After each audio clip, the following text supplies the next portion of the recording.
नमस्कार दोस्तों, स्वागत है आपका एग्जाम बुक चैनल में। दोस्तों, इस वीडियो में मैं आपको बताने वाला हूं कि सरकार ने जो है 5623 वैकेंसी जो यूपी सब इंस्पेक्टर नागरिक पुलिस की आने वाली हैं उसको लेकर ये कहा है कि भाई इसको जल्दी से जल्दी आप जो है अग्रिम कार्यवाही करी जाए। देखिए, सर्किल के अंदर आपको दिख रहा होगा और सबसे ऊपर टॉप पे जाइए, दिख रहा होगा 15/7/2020। ये देखिए 15/7/2020 का ये नोटिस है, ठीक है।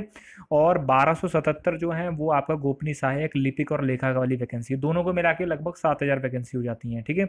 अब बात करते हैं कि 5623 वैकेंसी में जो आएंगी उसमें सिविल पुलिस के दरोगा, पीएससी और फायर के लिए कितनी कितनी वैकेंसी होंगे। देखिए, मेरा जहाँ तक अनुमान कहता है वो ये कहता है कि लगभग 4000 वैकेंसी जो है उसमें गर्ल्स और बॉयज़ दोनों मिक्स होंगे। 4000 वैकेंसी जो है 4000 भी हो सकती हैं, 4200 भी हो सकती हैं।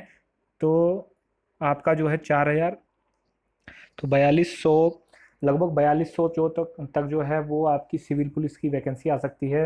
उसके बाद पीएससी की देखिए, पीएससी का प्लाटून कमांडर जो होता है उसकी वैकेंसी लगभग 1000 तक आ सकती है। और बाकी के जो बचे हुए 200, 250, 300 पद जो हैं वो फायर के लिए भी आ सकते हैं। फायर की वैकेंसी इसलिए भी बढ़ाई जा सकती है क्योंकि कोरोना के समय में जो है सैनिटाइजेशन का जो जितना भी प्रोसेस होता है वो सब फायर पुलिस वाले ही करते हैं। तो इस वजह से हो सकता है कि दूसरा एक और पॉइंट ये है कि जैसे अब जो है, पहले फायर स्टेशन जो होते थे वो जिले में ही होते थे, जिले के शहर में होते थे।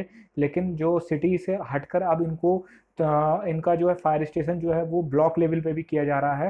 पहले भी था लेकिन बड़े बड़े ब्लॉकों में था, लेकिन अब जो है ब्लॉक स्तर पर भी इनको तेजी से किया जा रहा है। इसलिए वैकेंसी की जो है वो सख्त जरूरत है।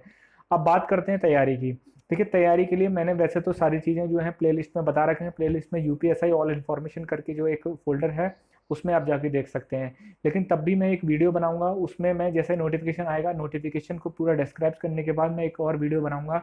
उसमें मैं आपको पूरी रणनीति बताऊंगा कि किस तरीके से आपको क्या क्या चीज़ें करनी चाहिए, ठीक है। देखिए, सीरियस कैंडिडेट जो होते हैं वो टेलीग्राम ग्रुप से जुड़ जाइए जाके।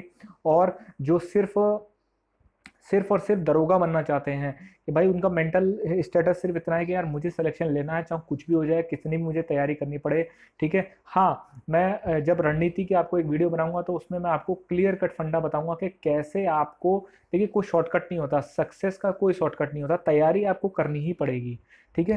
और जो आपसे ये कह रहा है कि तैयारी इस समय के लिए मत करो या फिर इस तरीके से करो, ठीक है, ये शॉर्टकट ये है, ये बुक पढ़ लो, ऐसे नहीं होता है। आपको एक प्रोसेस बाय प्रोसेस ही जाना पड़ता है, स्टेज बाय स्टेज ही आपको अपने जो है लेवल बढ़ाना पड़ता है। देखिए, इस चैनल पे मैं वैसे आपको क्या बताने वाला हूँ, मैं आपको क्लियर कट बात बता देता हूँ।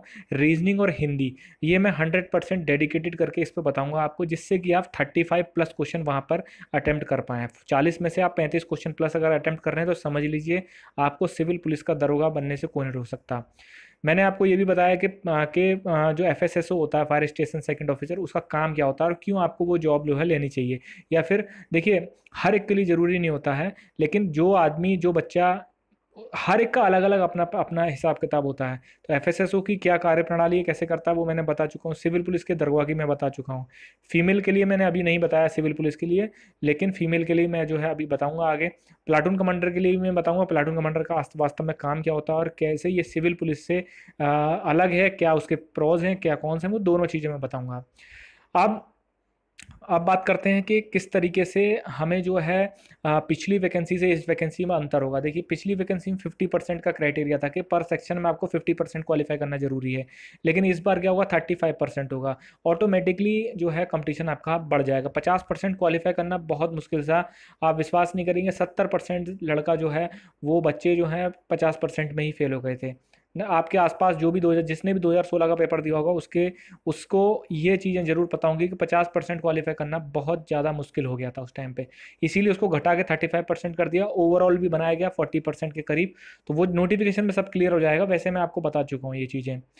तो 35% वाला जब जो हुआ, 35% का मतलब होता है कि लगभग 14 क्वेश्चन हर कोई बंदा कर लेगा। जिसने कभी कोई सब्जेक्ट नहीं पढ़ा, थोड़ी तैयारी करेगा, सीरियस करेगा, 14 क्वेश्चन कर लेगा। इसीलिए आपको बहुत ही सीरियस मोड में और अच्छे से तैयारी करनी है। आपको कोई भी आपको डील नहीं देनी है। अगर आप जहाँ डील देंगे वहीं पर आप जो है कंपटीशन से बाहर हो जाएंगे। कंपटीशन जो है पिछली बार से ज़्यादा बढ़ेगा इसमें, ठीक है, क्योंकि भाई 50% का क्राइटेरिया है। दूसरा, नंबर ऑफ़ कैंडिडेट्स भी इसमें बढ़ेंगे, ठीक है। तो आपको ये चीज़ें तैयारी अच्छे से करनी पड़ेंगी। रही बात आपकी स्ट्रेटजी की, वो नोटिफिकेशन आ जाए उसके बाद मैं आपको क्लियर बता दूंगा आपको। रीजनिंग और मैथ्स। इसमें मैं आपको रणनीति बता सकता हूँ कि आपको किस तरीके से करनी है, लेकिन इसको ये अभी हमारे पास जो है फैकल्टी नहीं है, इस वजह से इसको हम अभी नहीं करवा सकते। आगे चल के मान लीजिए 1 महीने 1.5 महीने में अगर कोई अच्छी फैकल्टी हमारे पास आती है तो जो है हम इसको शुरू करवा देंगे, लेकिन अभी के लिए सिर्फ इतना है कि हिंदी और जीएस इसके लिए डेडिकेटेड और आपको मैक्सिमम स्कोर इसमें कर सकें आप, ये पूरी तरीके से रहेगा। और अभी तक चैनल पर मैंने मैक्सिमम यही डाला है, ठीक है। तो रही बात ये, और दूसरी बात ये कि ये इस वीडियो को डालने के बाद भी अगर आपको ये लगता है कि नहीं अभी मुझे नोटिफिकेशन आने का इंतजार करना चाहिए, तो भाई आप फिर जो है धीरे धीरे पर डे हर घंटे आप कंपटीशन से पिछड़ रहे हैं। लाखों बच्चा बैठेगा इसमें, एक चीज़ ध्यान रखिएगा। गर्ल्स के लिए एक और चीज़ है कि पिछली बार जब गर्ल्स की जो वैकेंसी थी वो लगभग 600 के करीब वैकेंसी थी। तो देखिए सबसे पहली बात तो ये है कि जो गर्ल्स की वैकेंसी वो होती है सिविल पुलिस में ही आती है।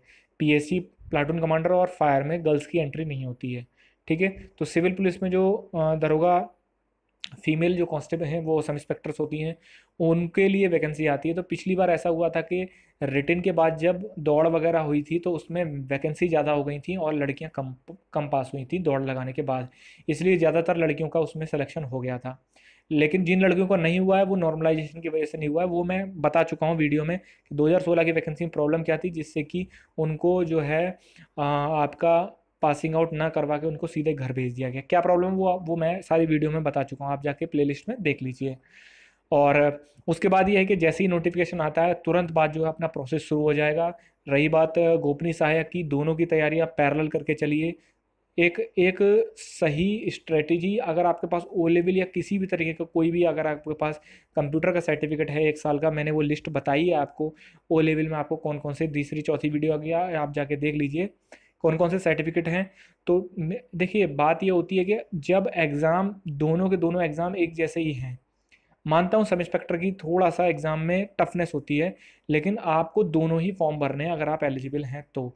सब इंस्पेक्टर का भी भरना है और उधर गोपनीय सहायक का भी भरना है, ठीक है। जब तक आप जो है दोनों की वैकेंसी को देखिए, आप 7700 आपका जो है 1277 वैकेंसी है, ठीक है। बहुत अच्छी वैकेंसी, पिछली बार से बहुत ज़्यादा अच्छी वैकेंसी है। तो आप इसकी तैयारी अलग से नहीं करनी है। जो आप सब इंस्पेक्टर की तैयारी करेंगे ना उसी से एग्ज़ाम निकल जाएगा और बहुत सिंपल तरीके से निकल जाएगा, ठीक है। किसी भी तरीके की कोई भी क्वेरी हो तो आप जाके टेलीग्राम चैनल से ज़रूर जुड़ जाइए। सीरियस कैंडिडेट ही जुड़े, मैं आपसे बार बार कह रहा हूँ, ठीक है, क्योंकि भीड़ ज़्यादा रखनी नहीं है। सीरियस कैंडिडेट जो होगा वो अपना कहीं ना कहीं ठिकाना अपना ढूंढ लेता है।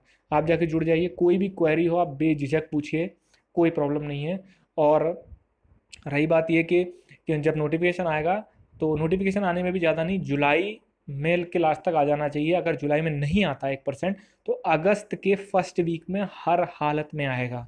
इसमें साफ लिखा हुआ है कि अग्रिम आपको कार्रवाई करनी है, ठीक है। अग्रिम कार्रवाई का मतलब होता है कि भाई अपना जितना भी प्रोसेस है उसको करके तुरंत आप नोटिफाई कर दीजिए। नोटिफिकेशन जितना जल्दी से जल्दी निकलेगा उतना बच्चों का नुकसान कम होगा। इस नोटिफिकेशन के वजह से बहुत लाखों बच्चे जो हैं उनका भविष्य अधर में है। तो इस वजह से सरकार को, अगर बोर्ड सीरियस है तो जुलाई में उनको नोटिफिकेशन जारी कर देना चाहिए। इसके हिसाब से तो मेरी मानिए तो लगभग 20 या 22 तारीख तक, 25 तारीख तक आ जाना चाहिए, लास्ट तक आ जाना चाहिए। बाकी जो है जैसे ही आएगा वैसे ही मैं आपको बताऊंगा।